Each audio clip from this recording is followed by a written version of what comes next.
এই প্রথম একই পরিবারের সাতজন, কেউ তার স্বামীকে, কেউ তার সন্তানকে, সন্তান তার বাবাকে হারালো, কি বলবেন? দেখুন, প্রথমেই আমরা সমবেদনা জানাতে এসেছি পরিবারকে। আর এইটা খুব বেদনাদায়ক এবং মর্মান্তিক একটা ঘটনা, যেটা হয়তো ভাগ্যক্রমে ওনাদেরই ভাগ্যে ছিল এবং এটা আল্লাহ তাআলার একটা বলা যায় যে নেওয়ার ছিলেন আর কি। আল্লাহ তাআলা ভেবেই রেখেছিলেন যে ওনাদেরকে এটা একটা এক্সকিউজ মাত্র, কারণ হাজারো পরিযায়ী শ্রমিক যারা কাজ করছেন বাইরে, তো অনেক জায়গা থেকেই যান, শুধুমাত্র আমাদের পশ্চিমবাংলা নয়, বিভিন্ন প্রান্ত থেকে ভারতবর্ষের বিভিন্ন জায়গায় বিভিন্ন মানুষ কাজে যান। সেক্ষেত্রে দেখা যায় যে আমাদের মুর্শিদাবাদ জেলায় হরিহরপাড়ায় এরকম ঘটনা ঘটলো। তো সত্যি আমাদের জন্য সেটা বেদনাদায়ক এবং আমরা পরিবারের সাথে দেখা করলাম।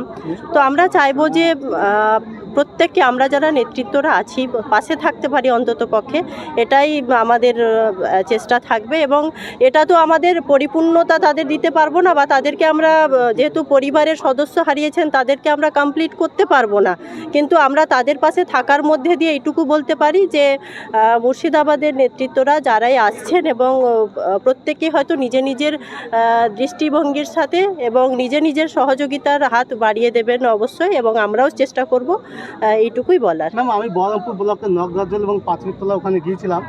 পরিবারের লোকজন বললেন যে উপযুক্ত তদন্ত, কেননা একসঙ্গে সাতজনের উপযুক্ত তদন্ত চাইছে।